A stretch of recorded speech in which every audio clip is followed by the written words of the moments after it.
Hello world, I am Iyesha Hodge. Um, I'm a little shy with video and myself.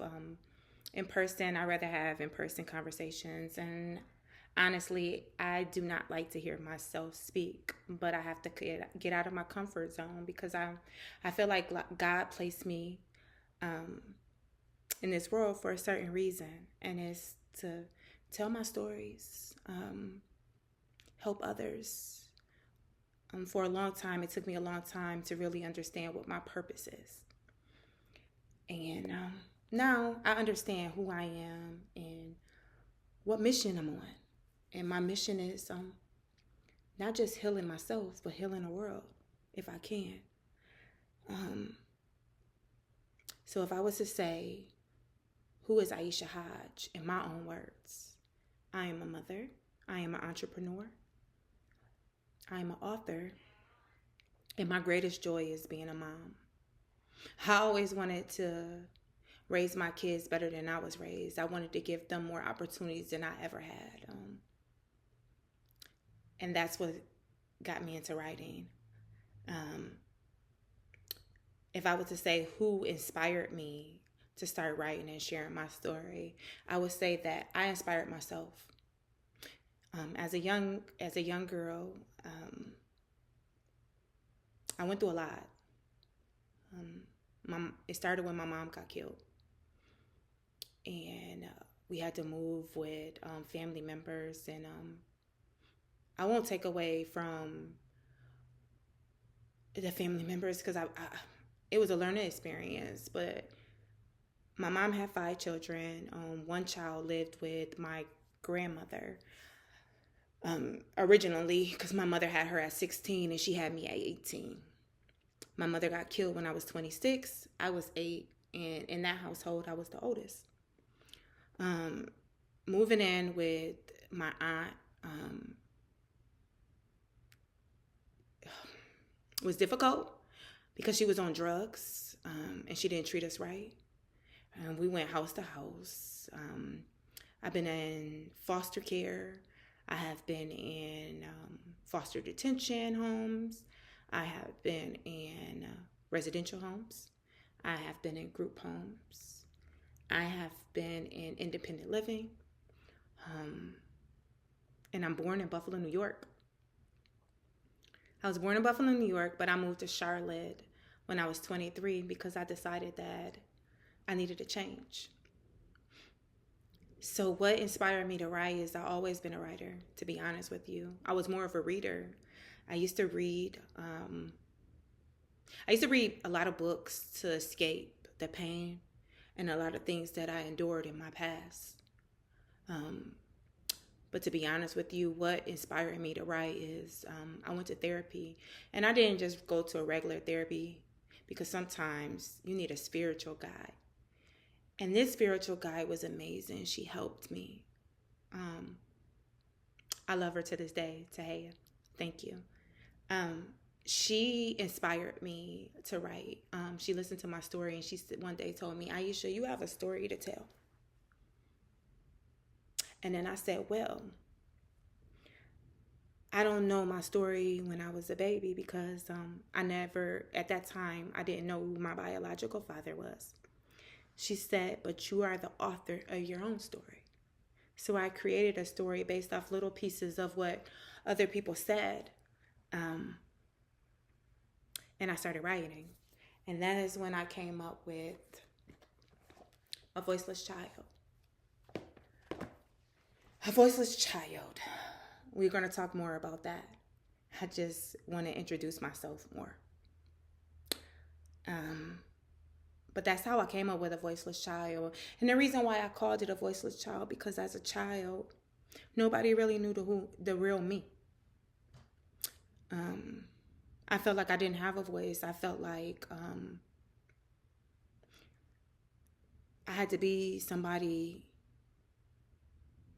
I had to be what other people wanted me to be. I had to get the best grades. I had to please other people. I got the best grades, and now I wasn't the best behaved. I had a lot of anger management issues. I had a lot of issues, period. I just didn't know how to deal with them. So A Voiceless Child is my story. And it's more than a story, because it speaks about how a little girl grew up in a world of abuse, and how today I am still healing from that abuse.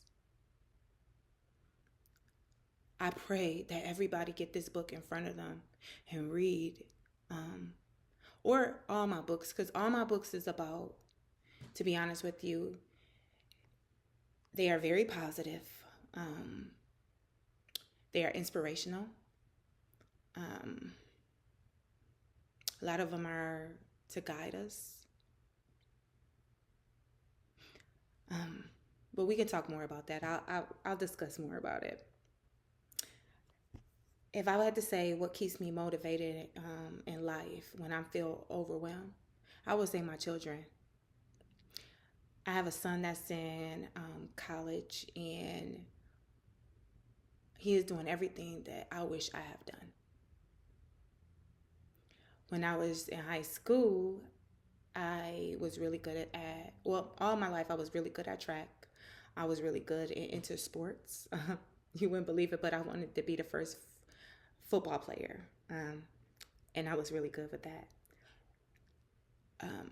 He inspired me because he is living out his dreams. And sometimes, even with dreams, they're hard because you want to prove everything to everybody. And I pray that I'm teaching him to love himself and to value who he is.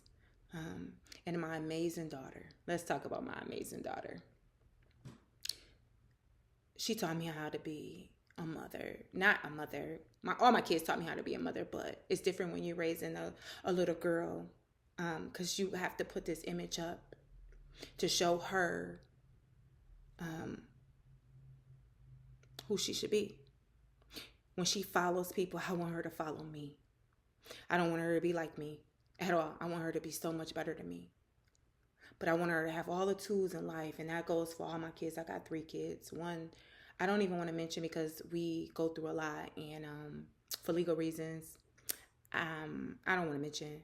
But he's the oldest, and I love him dearly, even though sometimes he feels like the 2 younger ones are more important, and that's far from the truth. But he's so used to seeing things from his outlet or his hurt or his trauma that he doesn't see all the good that I have done for him. He doesn't appreciate me, and that's okay. Our job is to lead these children. But you can lead them. That doesn't mean they're going to follow you. So when I say when the world makes me overwhelmed, it's my children, it's the laughter, it's the way they joke, it's the way they tease me. But they are very beautiful inside. Oh my God, they are so inside, and they're so different, but they're so beautiful. Especially my baby girl. My baby girl is like my best friend.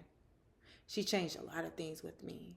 When I was younger, I used to perm my hair because I was taught to perm my hair.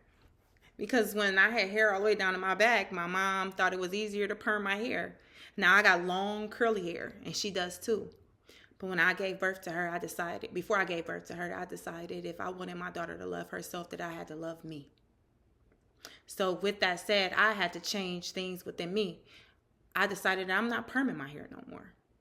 If I want my daughter to wear her beautiful natural hair and love herself for her, I had to do it. I had to do the same thing. So my children is my inspiration. If I can give any advice to my younger self, what would it be?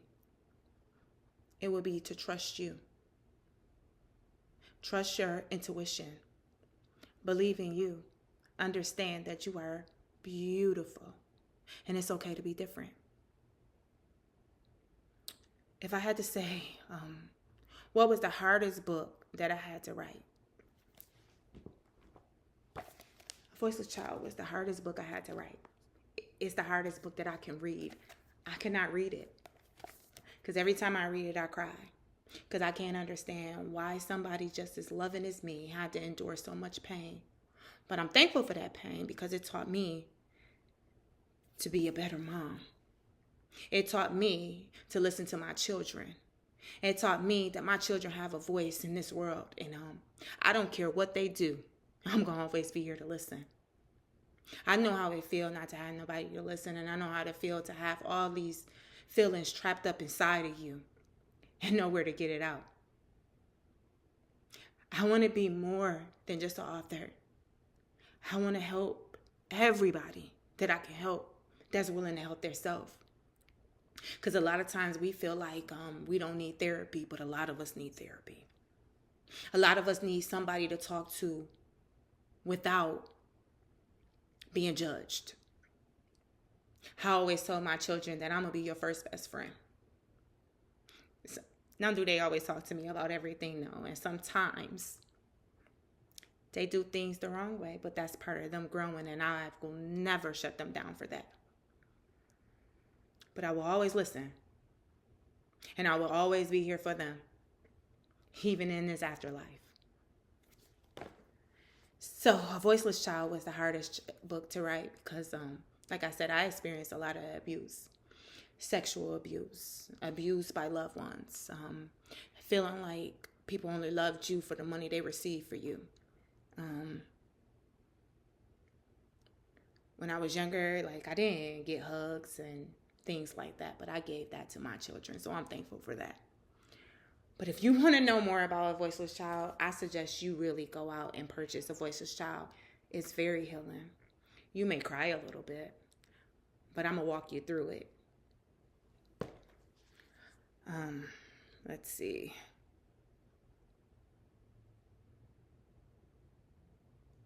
Which one of